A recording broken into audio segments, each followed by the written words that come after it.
Alors bonjour à tous et bienvenue au premier webinaire du Petit Biomed.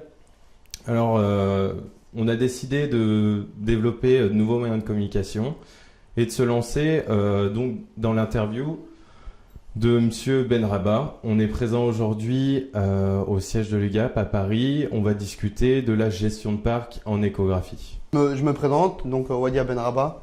Je suis chef de projet achat et également ingénieur biomédical sur le domaine de l'échographie et des équipements lourds. Monsieur Benrabah, donc dans un premier temps, pourriez-vous nous présenter l'UGAP et plus particulièrement votre rôle dans cet établissement? Bien entendu. Donc l'UGAP est une centrale d'achat généraliste qui offre la possibilité de donner accès à un ensemble d'offres sur différents segments que peut être la santé, que peut être l'IT, l'informatique, que peut être le véhicule, à tous les acteurs publics pour que ces derniers puissent commander de manière très aisée à travers nos canaux de distribution. En ce qui me concerne, donc, comme je l'ai dit précédemment, je suis ingénieur biomédical et je suis en charge du domaine de l'échographie. J'ai monté dernièrement l'offre d'échographie, le dernier appel d'offres d'échographie, dans lequel il y avait un allotissement qui concernait et traitait du sujet de la gestion de parc. Est-ce que vous pourriez nous décrire un petit peu votre vision de l'état actuel de l'achat public en milieu hospitalier? Oui. Alors, ce qui est très intéressant actuellement, c'est que les établissements hospitaliers actuellement sont en train de muter.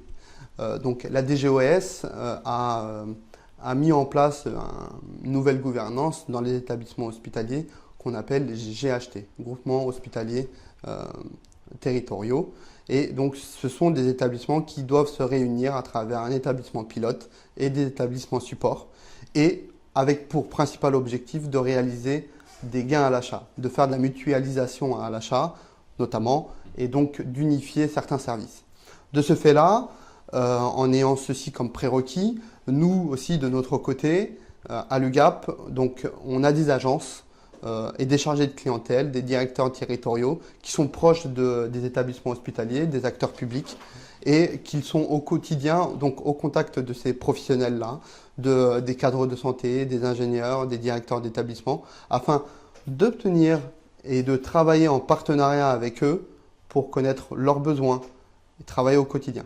De notre côté, nous aussi, on a également travaillé sur un point au niveau de la direction, c'est que l'arrivée des GHT nous a amené à travailler avec l'ensemble de ces établissements pour signer des conventions. Donc sur les 135 GHT, on a signé 135 conventions.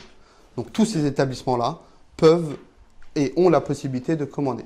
Aucune obligation de commander, mais malgré tout, ils ont la possibilité de commander de manière très aisée. Donc on voit bien que l'UGAP s'adapte à toutes ces mutations. Et donc jusqu'ici, vous proposiez plutôt des offres d'achat d'équipements. Et aujourd'hui, donc on voit une évolution vers des fonctionnements, des gestions plus globales, un fonctionnement plus général. Récemment, vous avez recensé une offre en gestion de parc en échographie. Pouvez-vous nous dire ce qui a motivé ce choix? Tout à fait. Alors ce qui se passe, c'est que ça fait maintenant plus de 20 ans qu'on fait de l'échographie. Plus de 15 ans qu'on fait des équipements lourds. Plus d'une vingtaine d'années qu'on administre et qu'on est capable de proposer des solutions dans le domaine de la santé, du biomédical, des équipements de soins. Donc, partant de cette expérience-là, ces 4 dernières années, nous avions une offre dite d'investissement, où nous proposions donc de l'achat à travers un panel de produits et de fournisseurs qui étaient proposés et qui répondaient à un certain besoin. Pour vous donner un ordre d'idée, nous faisions à peu près 75% de part de marché sur les équipements dits d'échographie sur le segment public. D'accord ? Parmi tout ce que vous vendiez, il y a 75% qui concerne l'échographie. C'est ça. D'accord. Non, alors, je précise. 75%, ça correspond à la part de marché sur le domaine de l'échographie que représente l'UGAP. D'accord. 75% des achats se font via le canal UGAP. D'accord. C'est comme ça. Ensuite, donc, sur cette offre-là, ce qu'on a constaté, ce que j'ai constaté dans le cadre du sourcing, c'est qu'il manquait deux versants pour que l'offre soit la plus complète possible, à savoir la gestion de parc et la partie service qui porte principalement sur les sondes d'échographie. D'accord. Alors, Du coup, on parle de gestion de parc Tout à depuis fait. le début. C'est un terme qu'on a donné plusieurs fois, mais qu'est-ce qui se cache derrière ces mots? Qu'est-ce qu'on entend par gestion de parc en écographie, justement? D'accord. En fait, la gestion de parc, c'est une notion qui est complexe.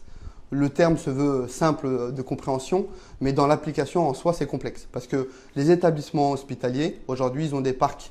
Ils ont une machine un peu partout, en fait, dans chacun des services, avec des spécialités qui sont différentes. Et ce qui se passe, c'est que la gestion de parc, elle, peut se présenter sous différents formats. Et nous, on va l'administrer, on va l'agréger avec des prestations de services qui feront de cette offre une offre simple à prendre en considération, simple dans son utilisation et simple dans la vie, tout au long de la vie de cette gestion de parc qui se fera donc avec le titulaire de ce marché. On comprend bien qu'il existe plusieurs types de gestion de parc. Oui. Vous, à l'UGAP, quelles sont les modalités que vous avez choisies?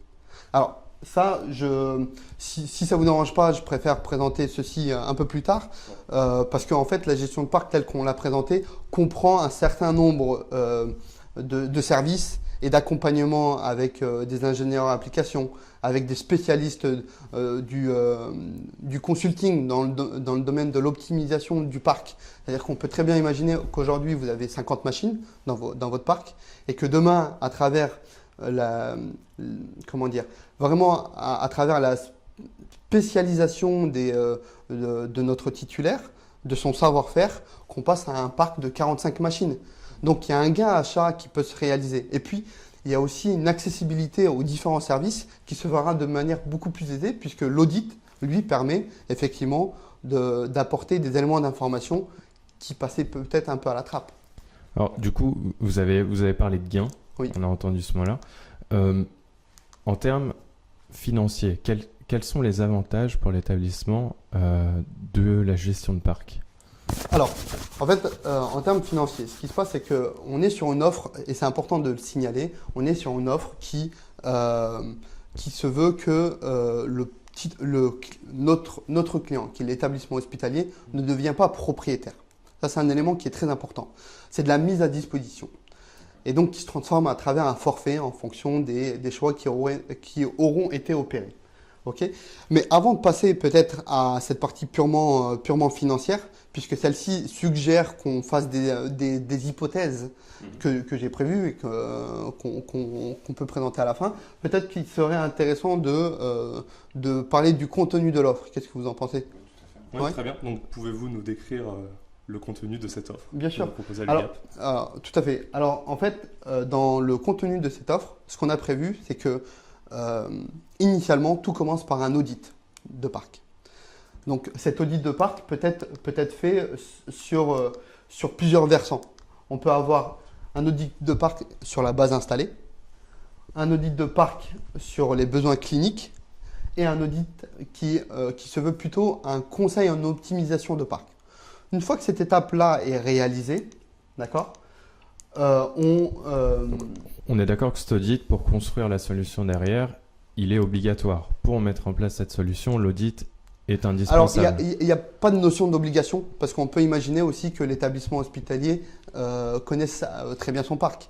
En fait, il y aura une relation très importante entre le titulaire du marché, qui est en l'occurrence General Electric, et l'établissement hospitalier à travers la personne désignée, le ou les personnes désignées sur le projet, qui permettront de définir le projet.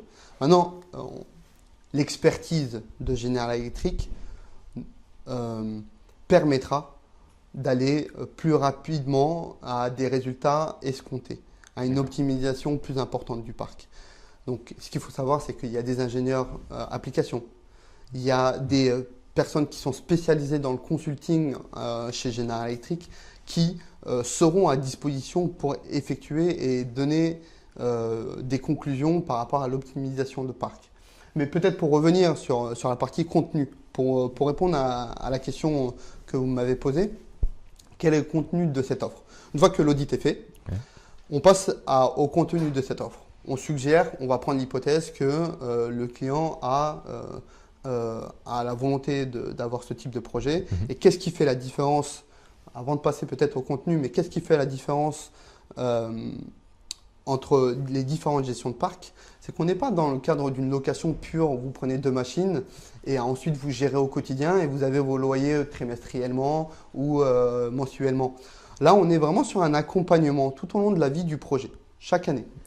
Et là, qu'est-ce qu'on a prévu? Il y a une installation et une formation de base des utilisateurs. Chose élémentaire, mais absolument obligatoire. Ensuite, on a, dans le cadre de la gestion de ce projet, puisqu'on a des prérequis, ce n'est pas une gestion de parc qui se basera sur 2 équipements. On ne peut pas faire de la gestion de parc sur 2 machines. Donc, il y a un comité de pilotage une fois par an qui est obligatoire, qui est réalisé avec une personne référente ou plusieurs personnes du titulaire et de l'autre côté, du côté de l'établissement hospitalier, des personnes qui sont en charge de ce projet, du suivi de ce projet. Ensuite, en fonction du nombre de machines, bien entendu, il y aura un nombre de personnes approprié, puisque la charge, on peut très aisément imaginer que la charge sera plus importante pour une seule personne. Juste en deux mots, oui. Vous nous avez dit qu'on parle de nombre de machines, donc ça sous-entend qu'il y a un nombre de machines minimum. Tout à fait, oui. Okay. Alors, ce nombre de machines minimum, il permet de donner du sens à la gestion de parc. Nous, on l'a fixé à 10 machines et à une valeur de référence à 300 000 euros. On y reviendra, je vous expliquerai un peu le détail de ce point-là, mais en soi, ce n'est pas des volumes ou des montants qui sont drastiques ou très importants. C'est quelque chose qui est très réalisable dans le cadre d'établissements hospitaliers ou dans le cadre de GHT. On peut imaginer, pour vous donner un ordre d'idée, deux échographes dits premium, c'est presque 300 000 euros. Donc c'est très rapidement accessible. Maintenant, faire de la gestion de parc sur 2 machines, comme je le disais plus tôt, ça n'a pas de sens. Les établissements savent gérer 2 machines. Ça a du sens quand on a un parc qui est important. 20, 10, 15, 20, 30, 50 machines. Et là, ça a beaucoup de sens. Et donc, juste pour accompagner, vraiment cette offre, il y a de l'e-learning, il y a des ingénieurs applications qui seront à disposition en fonction du nombre de machines. Tout ça, c'est ce qui fait l'offre, c'est ce qui fait la différence. J'allais vous poser la question sur les différentes modalités de formation, de suivi, de maintenance, sur les possibles upgrades au cours de l'offre. Est-ce que vous pouvez nous détailler un peu tous ces points? Bien sûr. Ce qui se passe, c'est que pour que l'offre soit la plus pertinente, puisqu'on est dans le cadre d'une mise à disposition, on a exigé dans le cadre de cet allotissement que les upgrades soient intégrés de facto. Donc, dès qu'il y a des évolutions technologiques sur les équipements, General Electric fera les mises à jour nécessaires. Tout ceci, il faut se rappeler, c'est qu'on est dans le cadre d'un accompagnement. C'est que donc, le titulaire de ce marché doit être à proximité des établissements qui auront choisi cette modalité pour avoir un parc à la fois au top d'un point de vue technique, au niveau des ingénieurs applications, qu'on puisse utiliser l'optimisation des différentes fonctionnalités. Et donc, l'accompagnement clinique du personnel soignant des différents professionnels est extrêmement important. Et donc ça, on a besoin d'une structure, d'une société qui soit taillée pour répondre à ces enjeux, pour que ce soit un succès. Ok. Et alors du coup, sur combien de temps, quelle est la durée du marché auquel vont souscrire les établissements hospitaliers? Alors, il y a 2 notions. Le marché, lui, est valable pendant 4 ans. Ça, c'est l'appel d'offres. D'accord. Après, l'offre, on a donné 2 possibilités. 5 ans, une mise à disposition sur une base de 5 ans ou une mise à disposition sur une base de 7 ans. Tout ceci à travers aussi, encore une fois, notre retour d'expérience. Notre précédente offre proposait du 3 ans et du 5 ans. Et ce qu'il faut savoir, c'est que sur notre précédente offre, on a fait un seul dossier sur 3 ans. Donc 99% des autres dossiers étaient sur 5 ans. Et on a eu beaucoup de demandes sur des délais qui étaient plutôt de l'ordre de 7 ans. Et donc, on y a répondu favorablement en proposant cette solution. Donc de 7 ans. Voilà. Et à la fin donc, de ces 5 ou 7 ans d'offres, comment se passe la transition vers une nouvelle offre? Est-ce que l'hôpital est bloqué dans un schéma de gestion de parc global comme celle-ci? Alors, très importante. En fait, on peut effectivement s'imaginer que les établissements peuvent se dire, bon, j'ai pas envie d'avoir une seule marque. Et c'est tout à fait légitime et c'est tout à fait respectable. Logique, Chaque établissement doit gérer comme bon lui semble son parc. Maintenant, ce qu'il faut se rappeler, c'est qu'à l'UGAP, il n'y a aucune obligation d'achat. Nous, ce qu'on dit, c'est qu'il y a un minimum, c'est 10 échographes pour accéder à l'offre de gestion de parc. Une fois qu'on a acquis et atteint ce minimum obligatoire, l'offre est accessible. L'établissement peut recourir à 10 machines et conserver 30 machines, à supposer qu'il ait 40 machines dans son parc.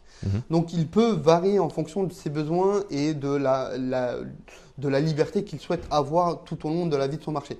Il conserve son libre arbitre, clairement. Il conserve sa capacité de choix et de décision.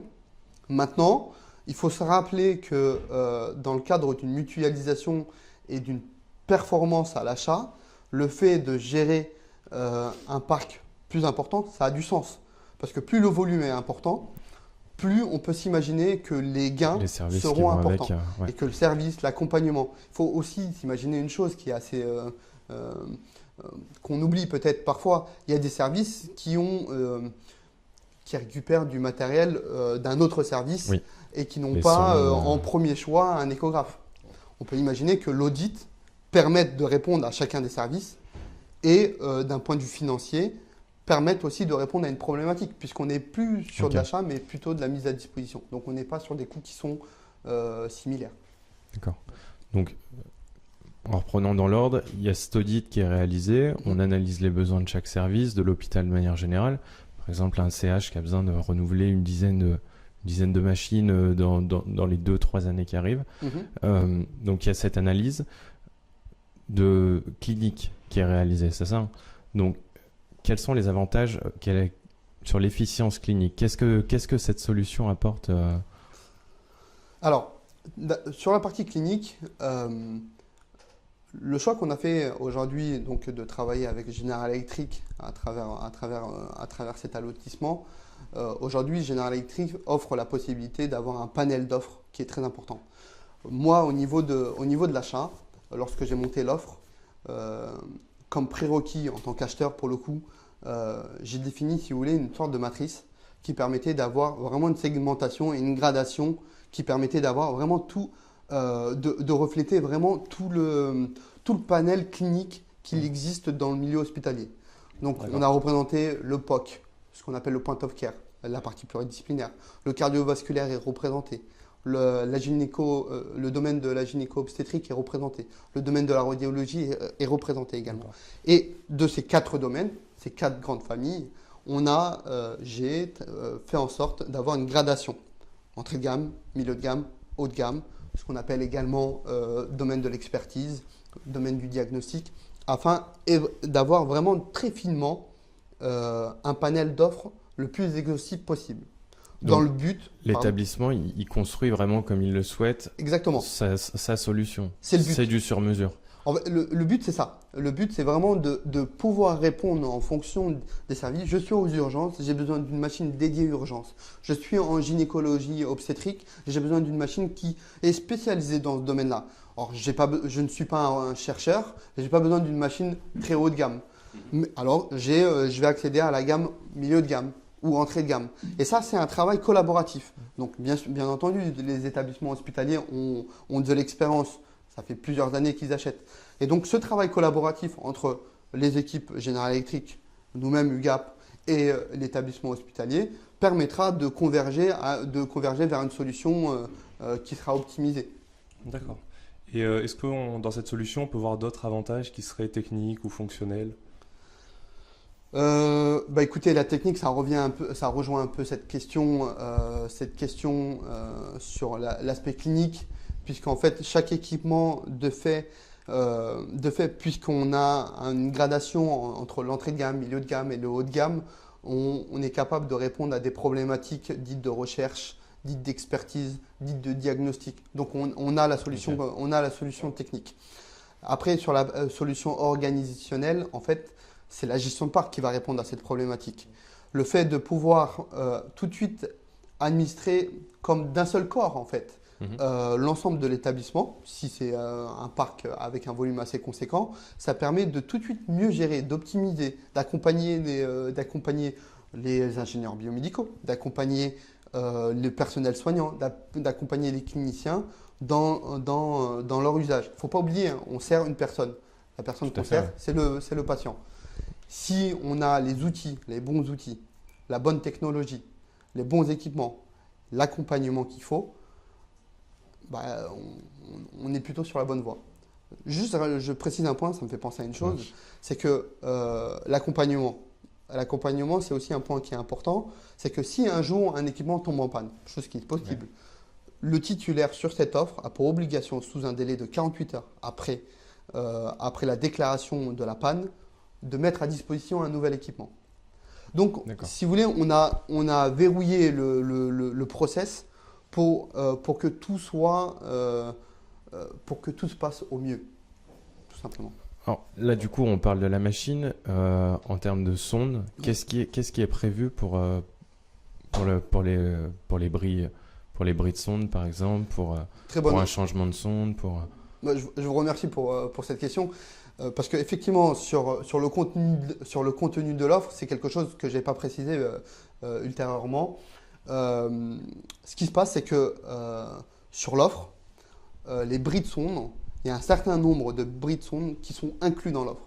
Ça, c'est une chose qui est absolument innovante. Ça n'a jamais été prévu. Le coût du bris de sonde est prévu par an. Il y a un certain, si je ne me trompe pas, c'est 5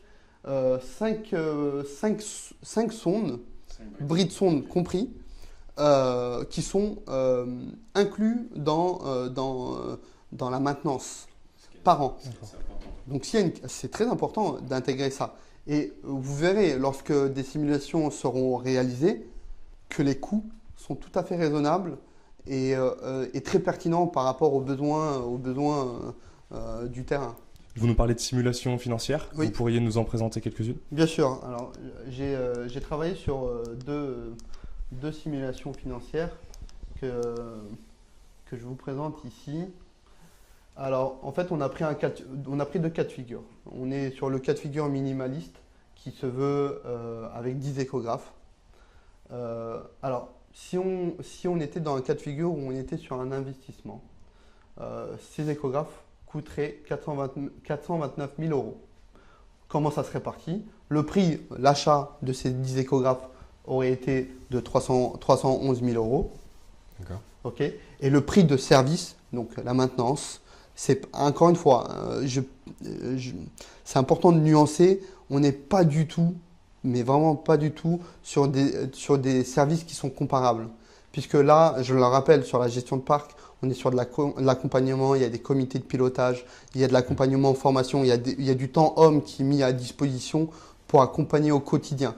Alors que sur de l'investissement, on dit qu'on va faire de la maintenance tout risque. Quand il y a un problème, c'est l'établissement hospitalier qui va contacter le fournisseur et qui dépêche une personne. Donc, on est absolument pas, on est sur deux modèles qui sont, radicalement différents.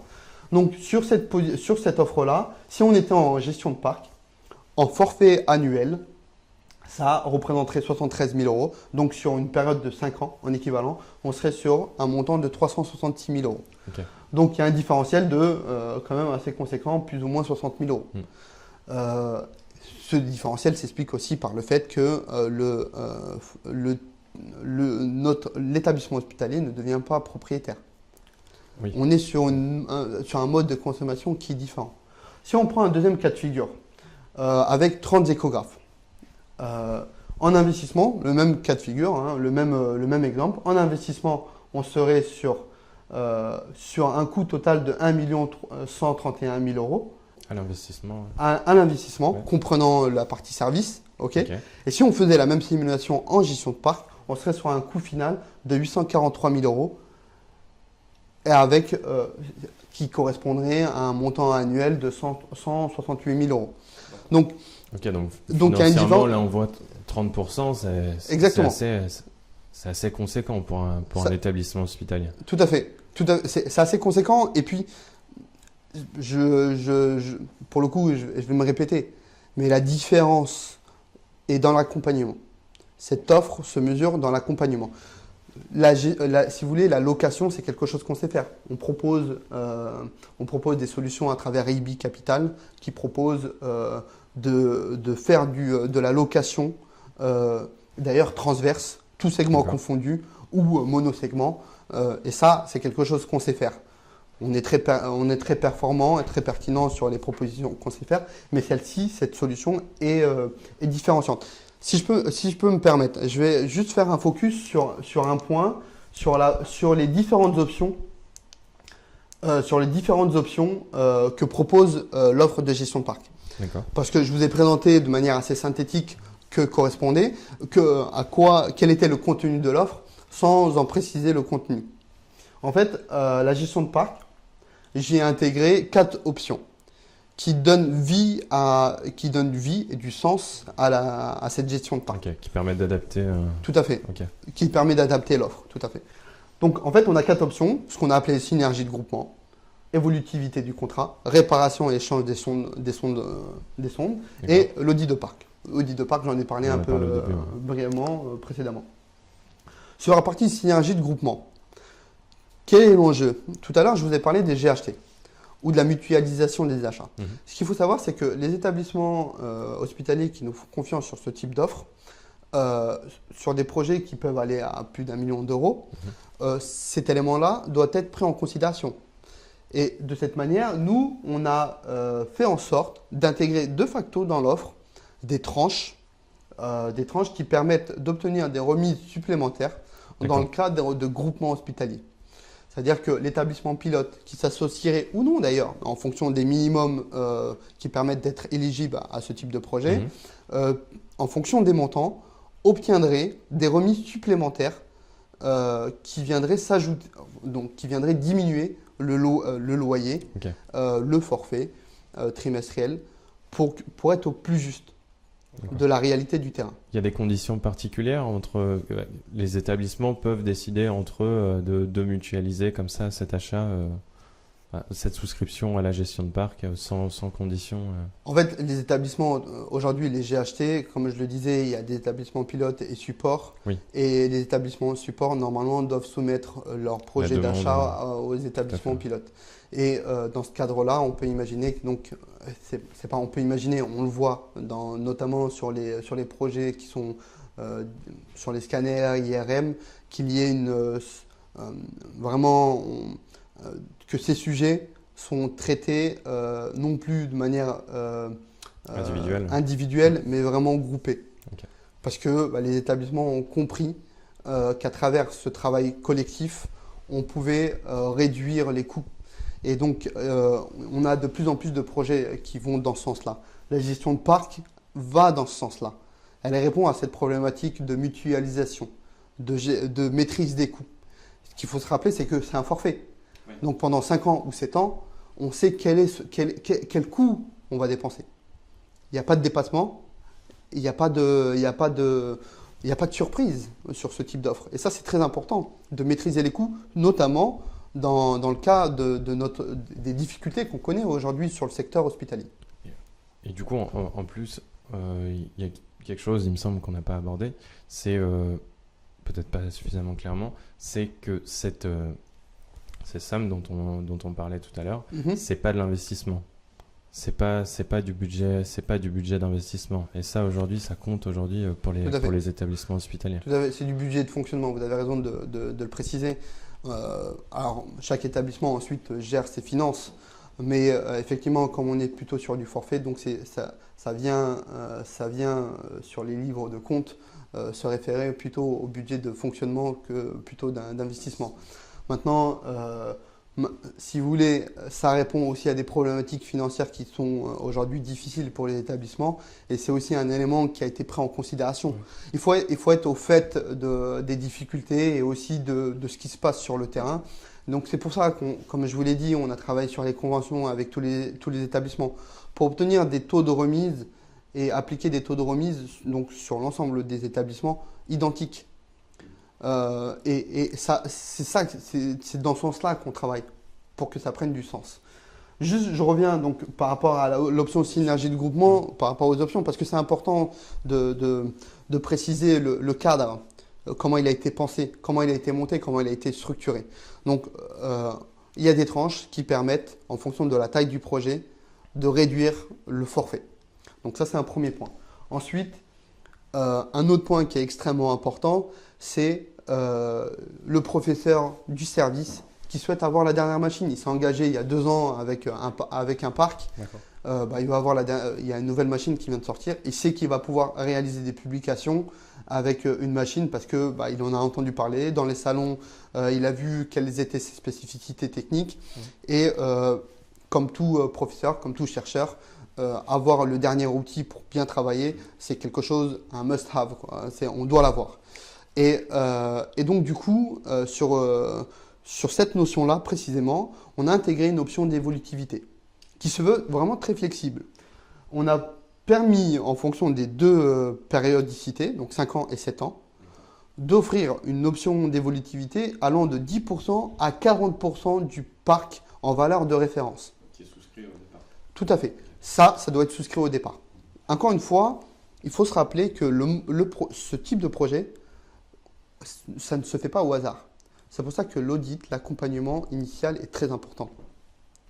Une fois que tous les tenants et les aboutissants ont été écrits, mis sur la table, il y a un projet collectif, un projet sur 5 ans, sur 7 ans qui est réalisé.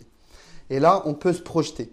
Et c'est important de se projeter parce que ça permet, c'est là qu'on réalise des gains.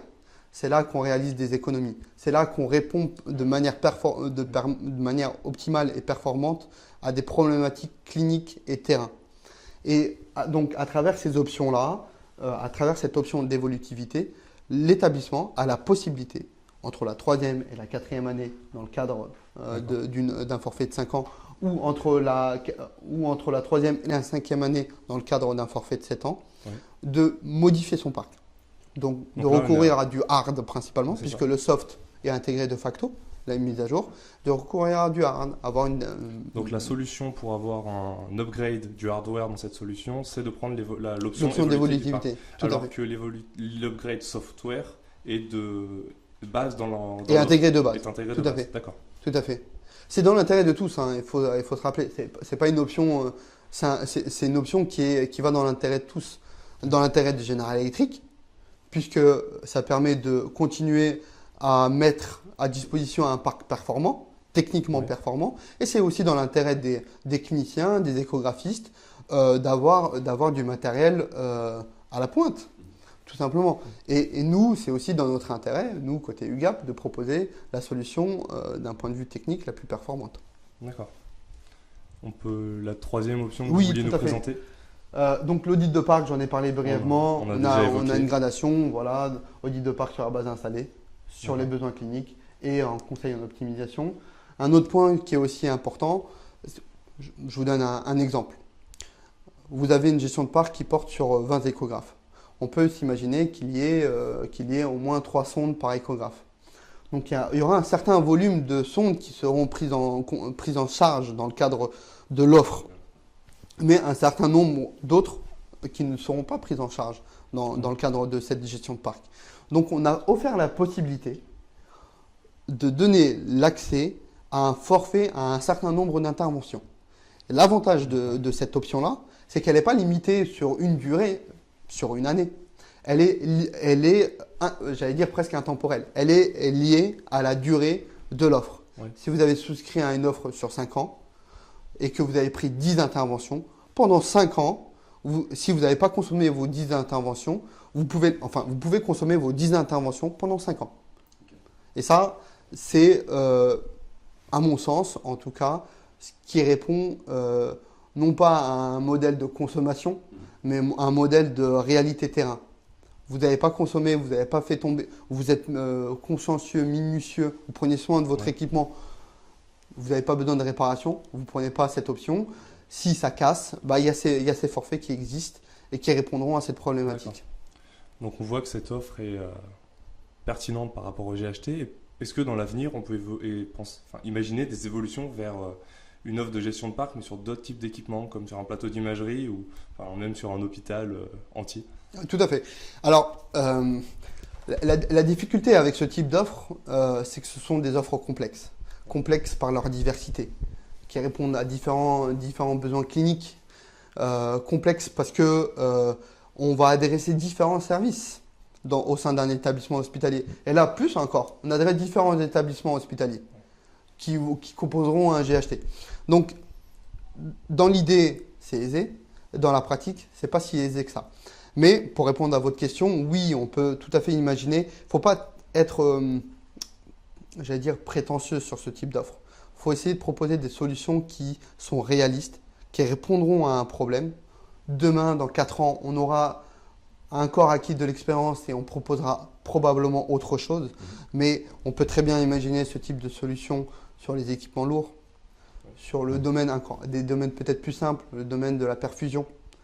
Il y a des domaines qui s'y prêtent, qui sont peut-être plus simples à traiter.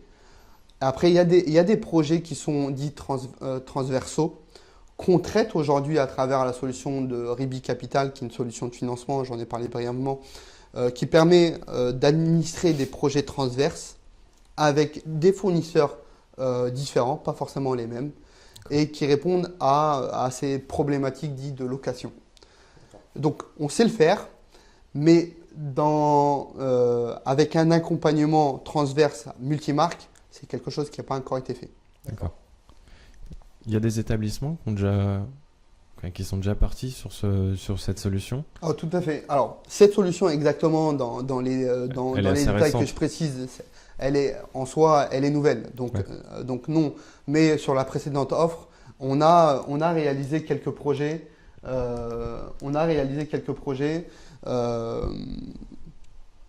Pour lesquels on avait une fois 40 machines, une autre fois 30 machines.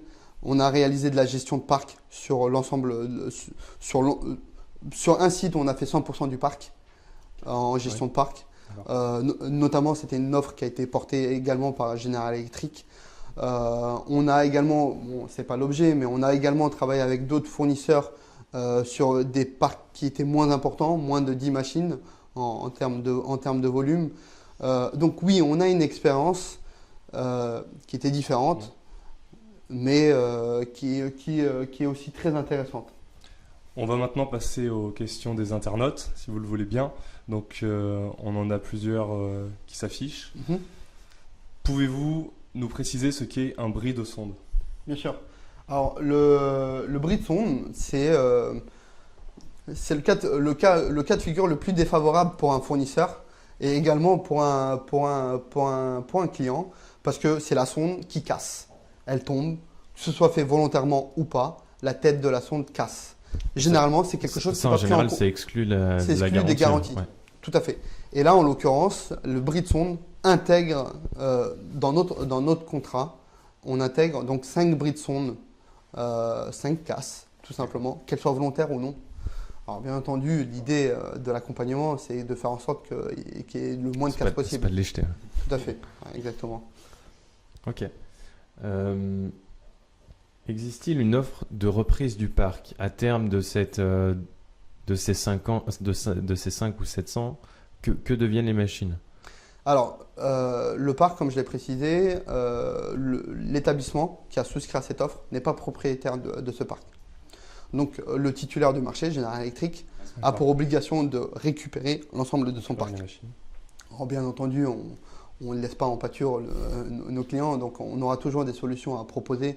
Dans 4 ans, on aura probablement reconduit cette typologie de sonde avec cette typologie d'offres avec des choix divers. Donc il y aura toujours une continuité dans l'offre.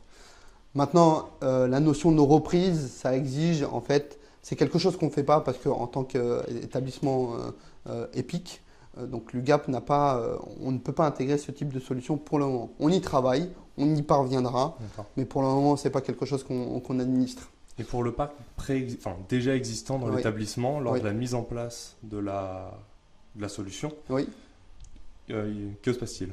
Qu'est-ce qu'on propose? Que proposez-vous? Alors, en fait, on va revenir au travail qui aura été fait préalablement avec General Electric dans le cadre de l'audit. En fait, il y a une expertise qui est réalisée qui identifiera un certain nombre de machines à remplacer, à renouveler, à récupérer, selon les cas de figure. Et donc, il y a un travail qui se fera en interne entre General Electric et l'établissement pour au mieux coter ce cas particulier. Ok. Tout à fait. Ça marche. Alors, la maintenance peut-elle être partagée? Ah, tout à fait. C'est ce que j'ai prévu. En fait, j'ai prévu deux typologies, puisque c'est une question utilisateur. J'ai prévu deux cas de figure. La maintenance dite premium, qui en fait correspond à une maintenance dite tout risque. Tout est compris. Et une maintenance partagée, qui elle va donc segmenter les responsabilités entre le service biomédical, l'ingénieur biomédical, et le titulaire du contrat General Electric. Bien entendu, un point qui est extrêmement important, c'est que General Electric donnera le vernis. Les formations seront réalisées par General Electric pour que les techniciens ou les personnes habilitées à réaliser la maintenance le fassent sur le niveau 1, 2 et peut-être que le niveau 3, 4 sera le niveau 3, 4 sera réalisé par le fournisseur. D'accord. C'est ce qu'on appelle la maintenance partagée. C'est niveau 1 et 2 Oui. qui sont proposés. Mm. Ok. Alors, si l'établissement hospitalier a une politique de maintenance plus audacieuse que des contrats tout risque, donc c'est-à-dire aucun contrat et du préventif seul fait en interne, le gain du modèle de gestion de parc peut-il, à votre avis, en valoir la chandelle par rapport au modèle d'acquisition-maintenance classique? Alors c'est une question un peu longue. Je me permets de la relire puisqu'elle est très précise en fait. Si l'établissement hospitalier a une politique de maintenance plus audacieuse que des contrats tout risque, okay, c'est-à-dire aucun contrat. Donc tout est réalisé en interne. Tout à fait. Et du préventif seul fait en interne. Le gain du modèle de gestion de parc peut-il, à votre avis, en valoir à la chandelle par rapport à un modèle d'acquisition maintenance classique? Ou si l'établissement est autonome, est-ce que c'est intéressant pour lui? En fait, là, on est dans un autre cas de figure. Et le cas de figure de cette question précise correspondra à faire appel à Ribi Capital. Ce n'est pas faire concurrence à General Electric, encore une fois. On a des solutions qui répondent à différents problématiques. Et là, en l'occurrence, votre question nous invite et nous précise que vous voulez acquérir un certain volume de machines, mais que vous souhaitez gérer ceci en interne. Soit, c'est faisable, et y recours à Ribi Capital. Et ça répondra à cette problématique. Et là, si je peux me permettre, l'avantage, c'est que vous pouvez faire appel à toutes les modalités, à tous les équipements et à tous les fournisseurs que vous souhaitez. Donc une nouvelle question, que se passe-t-il au bout des 5 ans? Donc, pouvez-vous nous préciser la suite, l'enchaînement à la fin du contrat? Alors, au bout des 5 ans, si l'offre a été basée sur 5 ans, oui. Normalement, le projet a été monté pour une durée de 5 ans. Il y aura un travail qui sera fait 6 mois au préalable pour anticiper la fin de ce contrat. Donc, il y aura une récupération, une restitution des équipements. Idem si on était dans le cadre d'une configuration de 7 ans. Bien entendu, s'il y a des dépassements, on pourra, au cas par cas, faire en sorte de prolonger le contrat. Mais c'est exceptionnel. D'accord. Alors, que se passe-t-il en cas de dépassement des interventions? Alors, Qu'est-ce qu'on entend par dépassement Alors, j'ai du mal. d'intervention? Il faudrait avoir une. Si l'internaute pouvait nous repréciser la question. Du nombre d'interventions. Ah, du nombre des interventions. Est-ce qu'il y a un nombre d'interventions qui est prévu au départ? Alors ça revient à la slide réparation des sondes. Oui. On avait un forfait de 1, 5 ou 10 interventions. En cas de réparation. En fait, ce n'est pas très compliqué. Il suffit de souscrire à un nombre d'interventions qui viendrait réajuster le bon quota. D'accord. Donc ça, c'est tout à fait réalisable au c'est fur et à faisable. mesure du temps du contrat. Ok. Donc ça, c'est quelque chose d'envisageable. Donc c'est vraiment modulable. D'une certaine manière, ok. oui, tout à fait. L'idée, c'est vraiment d'anticiper C'est-à-dire que, encore une fois, la GMAO au sein des établissements et des services biomédicaux permet de savoir quelle est la criticité, La criticité des voilà, équipements, oui, tout à fait. je vous remercie, et d'avoir vraiment un retour d'expérience réel de cet établissement. Et donc, ensuite, de faire des estimatifs sur les besoins au quotidien du nombre et d'évaluer le bon nombre d'interventions. Tout à fait. Ça marche. Alors, pourquoi le choix de GE? Qu'est-ce qui a fait la différence?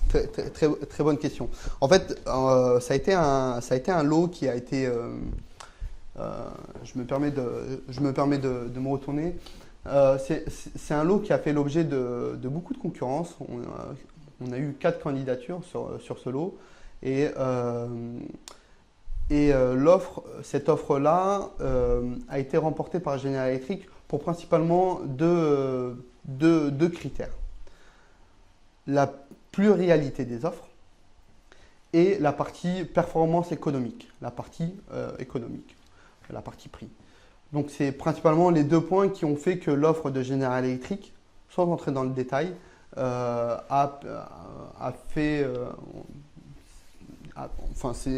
à travers ces 2 critères que General Electric a remporté ce lot, hein, a fait la différence, tout à fait. D'accord. Ouais. Et donc, pouvez-vous maintenant nous parler un peu des évolutions du parc au cours de la vie du marché? Alors ça revient à une des options que j'ai précisées un peu plus tôt, c'est l'option évolutivité du contrat. En fait, en fonction de la durée, 5 ans ou 7 ans, vous avez la possibilité de souscrire à un certain pourcentage en valeur de parc, donc de 10 à 40%, qui vous permettra d'avoir accès à cette option d'évolutivité et donc de modifier votre parc. Non pas sur le soft, je reprécise, mais sur le hard. Le hard, ça comprend, vous voulez des sondes supplémentaires. Il y a une nouvelle sonde ETO qui est sortie et qui permet d'obtenir d'autres résultats. Ou il y a un nouvel échographe qui répond à une problématique précise, qui fait de la recherche. Et ça, on pourra en fonction de l'option qui aura été souscrite. Donc, merci beaucoup, Monsieur Benrabah, pour toutes vos réponses et nous avoir répondu et d'avoir discuté avec nous de ce sujet-là. Merci à vous, les internautes, de nous avoir regardés. Si je peux me permettre, un dernier point. Je tiens à remercier tous les participants, à vous remercier. Nous sommes honorés de vous recevoir.